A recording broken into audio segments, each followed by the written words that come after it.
金沢大学融合研究域融合科学系の准教授の野村明宏と申します。よろしくお願いいたします。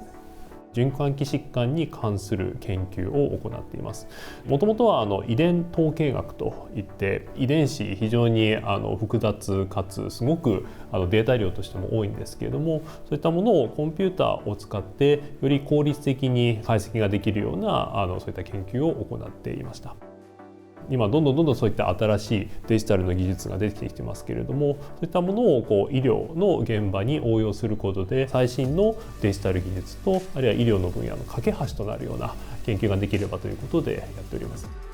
今医師の仕事あるいはそのメディカルスタッフの方の仕事っていうのは非常に多忙を極めていると、いろいろと代替していくというものができればというふうに思っています。具体的にはいろんなこのスマートフォンを皆さん肌身離さず持っているということがありますので、いろんな自分の情報をこのスマートフォンに入れるというものはかなりやってらっしゃると思うんです。そういったものを使うことでもしかしたら病気を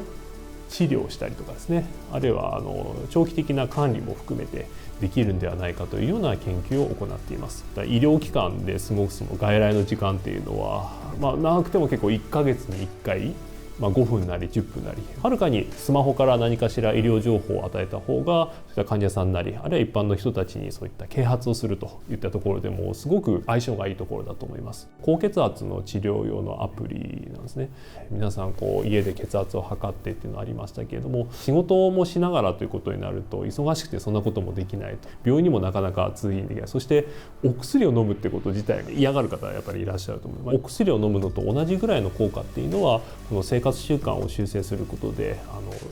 下げられるというのはいろんな研究ではもともと分かっていたんですけれども、もしかしたらそういったいつも使っているスマホでそこを促してあげるとあまり無理なくですね行動変容ができるんであればいいんじゃないかなということでこのアプリっていうのは作られたんです。で今も含めて世界で治療用アプリっていうのはいろいろな分野で出てきているんですけれども、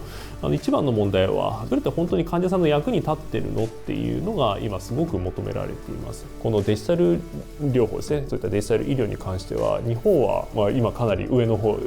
開発者あるいはそれをやろうとしている人、こういうのはやはり産官学といって官の方ですね、そういった法律的なところもかなり柔軟に本当に日本としてこのデジタル医療というのもデジタル療法も含めてね産業していこうっていうところがあるので、今医療の中でもこういったことがあるんだよっていうものをまずは知っていただいた上で、もうちょっとでも興味があるなと思ったらこの分野に飛び込んでもらう人がいっぱい出てくるともっともっとこの分野発展するんじゃないかと思うので、今後はそのスマホ自体がなくなって別のインターフェースになると思いますし、ウェアラブルデバイスもこれつけなくても何かしらの方法で生体情報を自動的に取得するノンウェアラブルデバイスみたいなものが出てくるようになるんだと思います。今のそういったデバイスっていうのは本当に自分のデータ状況っていうのが数値化されて分かるんですけれども、じゃあそれをどう使っていったらいいのかっていうのがまだなかなか分からないです。うまく解析をする、ここもやはりすごく研究が必要なところですし、さらにその後出力、こういったところになるとデザインとかですね、そういったまたそういったなんと医療でもないそういった情報学でもないまた別のところとの融合をしっかりと行っていかないと最終的に届くものにならないというようなこともあるので、例えばもう検診に行かなくてもいいと。1年に1回ああいったものをやりますけれども、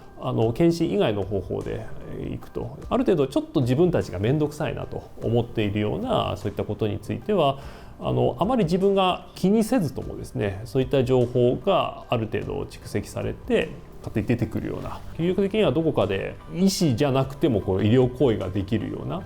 そういった、ロボットと言っていいのか分かんないですけれども、そういったものに近づけていく研究っていうのはある意味では結構大事なのかなというふうに思います。